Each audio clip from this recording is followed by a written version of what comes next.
mungkin kalau teman-teman di Kalimantan di sana bisa berfoya-foya dengan ulin dan meranti dan lain-lain ya.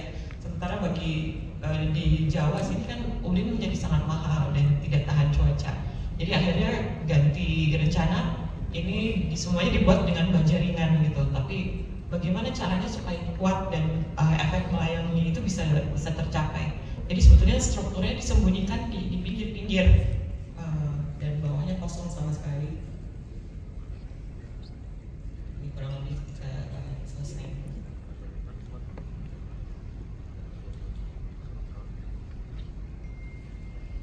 Nah ini rumahnya sendiri. Jadi bawahnya itu betul-betul kosong dan itu sama gitu ya. Oleh pemiliknya sering digunakan sebagai tempat berkumpul. Ini kayak ada teman-temannya kalau datang yang motornya parkir aja di depan gitu, mobil juga di situ. Sementara keluarga mereka ada di atas semuanya.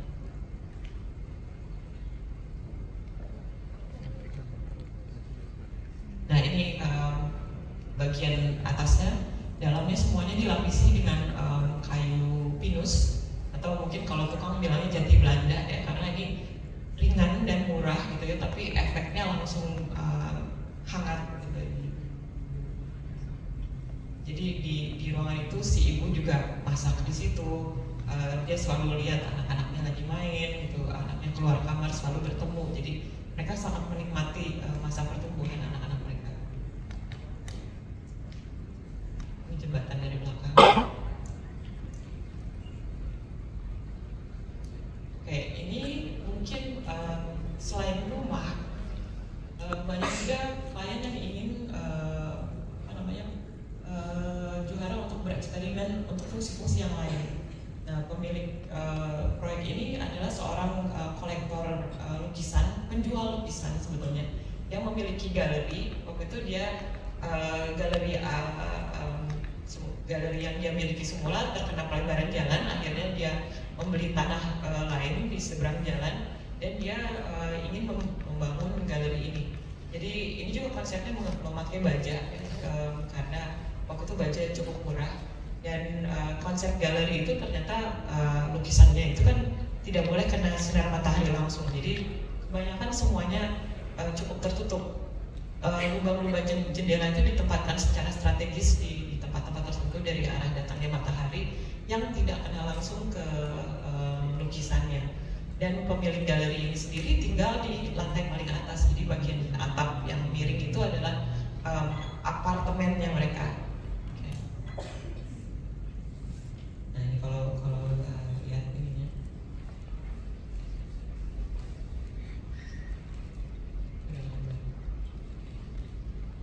ini area kerja mereka di dalam bangunan.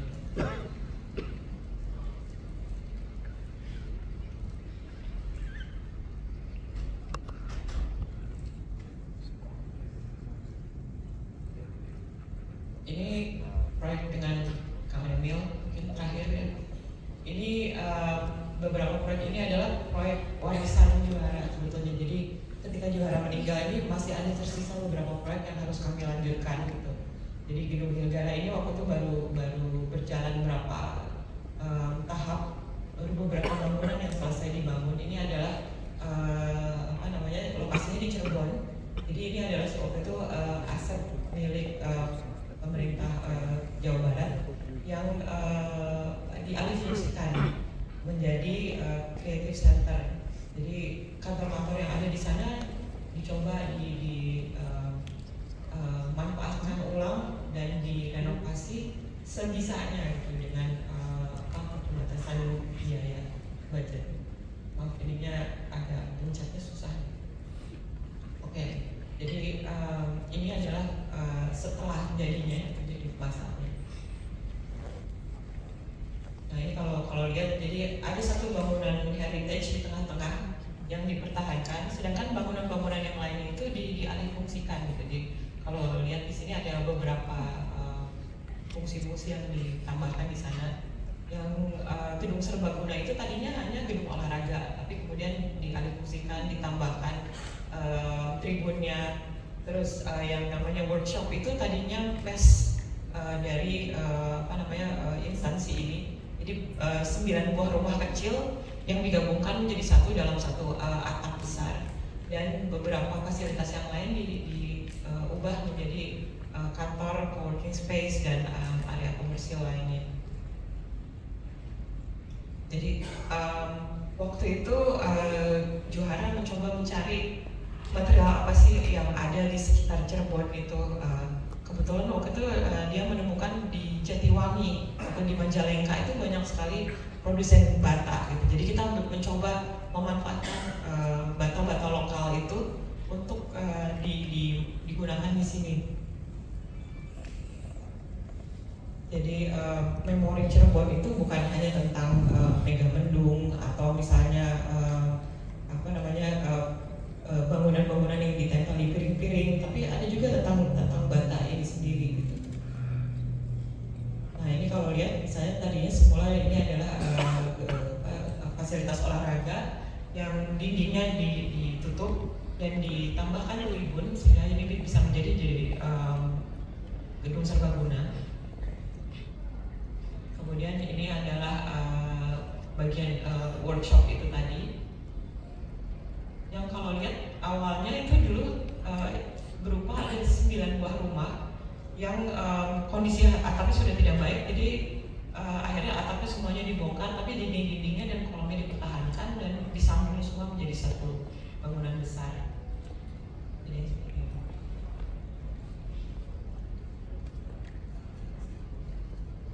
Nah ini mungkin proyek terakhir yang ditinggalkan Johara, yaitu Natuna dan Resort. Jadi ini adalah sebuah proyek dari klien kami yang dia baru membeli sebidang tanah di Natuna, dan tadinya dia hanya ingin membuat beberapa buah villa gitu yang bisa dipakai untuk berlibur keluarganya dan sekali-sekali disewakan kepada teman-temannya. Tapi akhirnya dulu kita ketika survei ke sana, kita lihat di sana sama sekali waktu itu belum ada hotel yang baik. Padahal Natuna ini banyak pangkalan militer yang sering dikunjungi oleh para jenderal atau dulu Menteri Kelautan sering kesini karena Natuna ini bagian yang sering ada sengketa perebutan pencurian ikan oleh nelayan-nelayan dari Laut Cina Selatan, dari Vietnam dan lain-lain. Tapi dulu belum ada hotel yang cukup layak gitu untuk menginap di sini. Jadi akhirnya klien kami bilang, coba deh pikirin gimana caranya. Dia mencari investor untuk membangun hotel kecil aja. Tapi kendalanya di sana adalah di sana sangat banyak batu-batu granit ini. Jadi ini mungkin mirip dengan Belitung dan Bangka. Banyak batu granit di sana yang masuk dalam geosite atau dia dilindungi, tidak boleh dihancurkan sebetulnya. Dan kita juga mencari Natuna itu industri konstruksinya belum seberkembang Pulau Jawa misalnya. Kita sulit sekali mencari misalnya material kayu, batu atau apa yang beton, semen seperti di sini ya. Dan tukang-tukangnya juga keterampilannya sangat minim gitu.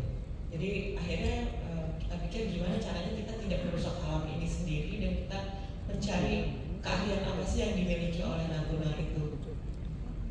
Jadi kalau dilihat di sana, orang-orang Natuna tidak terlalu menghargai batu ini. Biasanya batu ini mereka pecah gitu aja ya. Kita lihat, oh bagus sekali itu, padahal seperti batu granit kalau di Jakarta. Tapi di sana mereka hanya gunakan sebagai fondasi, dikubur di bawah tanah gitu. Kemudian apalagi sih yang mereka miliki? Bagaimana sebetulnya mereka biasanya tinggal di sana dan membangun rumah mereka sendiri. Jadi kalau dilihat ternyata orang Natuna biasanya dulu hidup di rumah kayu dan mereka hidupnya di pinggir laut juga gitu. Karena Natuna adalah pulau yang kecil, rata-rata mereka hidup di pinggir laut.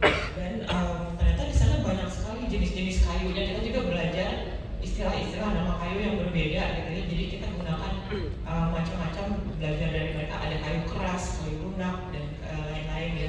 Mungkin kita hanya tahu ulin dan meranti, tapi di sana ada sebalau, mengkuseng, keruing gitu. Jadi itu kayu-kayu yang kita tidak terlalu kenal gitu. Dan kita lihat mereka bisa bikin bangunan luar biasa seperti itu. Dulu Johara diskusi dengan orang-orang setempat gitu, bagaimana biasanya mereka mendirikan bangunannya. Jadi kita pikir ya udah kita pakai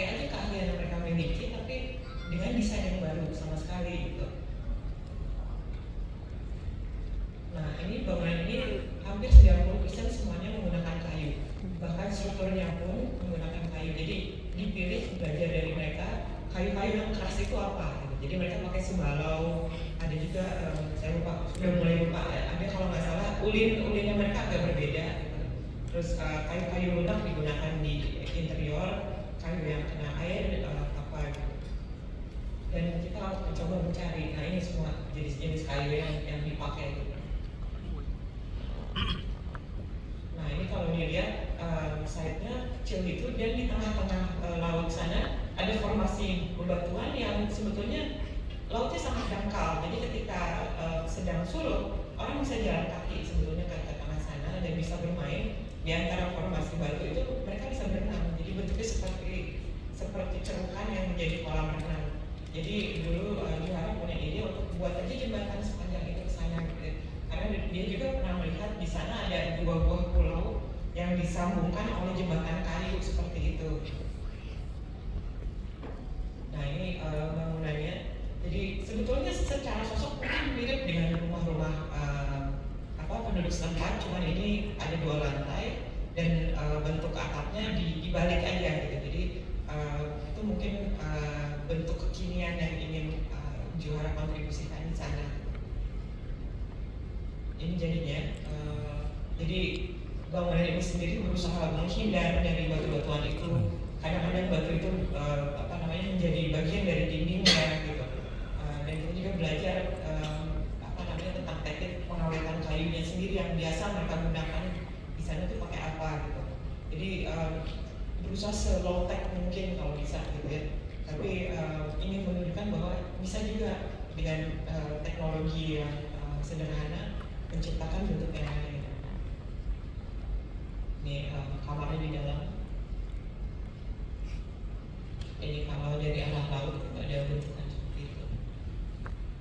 Nah ini mungkin PR kami adalah ketika Johara meninggal, mereka masuk ke tahap 2, mereka mulai butuh gedung pertemuannya atau seperti restoran, tempat makan yang bisa dialihfungsikan menjadi tempat untuk seminar atau pendidikan. Karena biasanya wisatawan yang datang ke sana itu kebanyakan dari instansi pemerintah yang mau mengadakan pendidikan, training dan lain-lainnya, dan mereka membutuhkan ruang-ruang seperti ini. Jadi ini masih dalam tahap konstruksi ya, kemarin baru jadi belum ada foto jadinya. Ini masih setengah jadi. Oke, mungkin ini tahap terakhir yang ingin saya ceritakan. Kamu punya 2 anak, Najda dan Vika. Ketika mereka kecil, mereka kami bebaskan mau cita-citanya apa nanti gitu, terserah kalian. Jadi mereka mencoba segala macam. Tapi tiba-tiba pada saat mau mendaftar universitas, mereka masing-masing tiba-tiba memilih arsitektur. Padahal kami tidak memaksa. Ya udah nggak apa-apa gitu ya. Mungkin mereka melihat orang tuanya dua-duanya menyukai profesinya, atau kita melihat banyak hal-hal indah dalam profesi ini. Kita banyak jalan-jalan, dan anak-anak pun sering sekali kita ajak jalan-jalan untuk melihat arsitektur, dan mungkin itu seperti tertanam dalam pikiran mereka. Jadi mungkin PR kami selanjutnya, tahap berikutnya adalah mencoba menjelaskan kepada anak-anak apa saja dulu pemikiran ayahnya. Najda kebetulan lulus sebulan sebelum Johara meninggal, jadi masih Johara sempat menghadiri wisudanya, dan sekarang Najda bekerja bersama saya juga. Jadi ketika dia lulus kan mulai masuk pandemi, saya bilang bantu ibu dulu ya, gitu, ganti apa dulu. Dia bilang ya udah, dan sampai sekarang masih nyangkut sih di studio kami. Kemudian Fitra lulus 2 tahun kemudian, dan akhirnya dia juga ya udah deh bantuin juga gitu. Jadi kami sekarang bertiga, jadi harusnya sih Johara ya.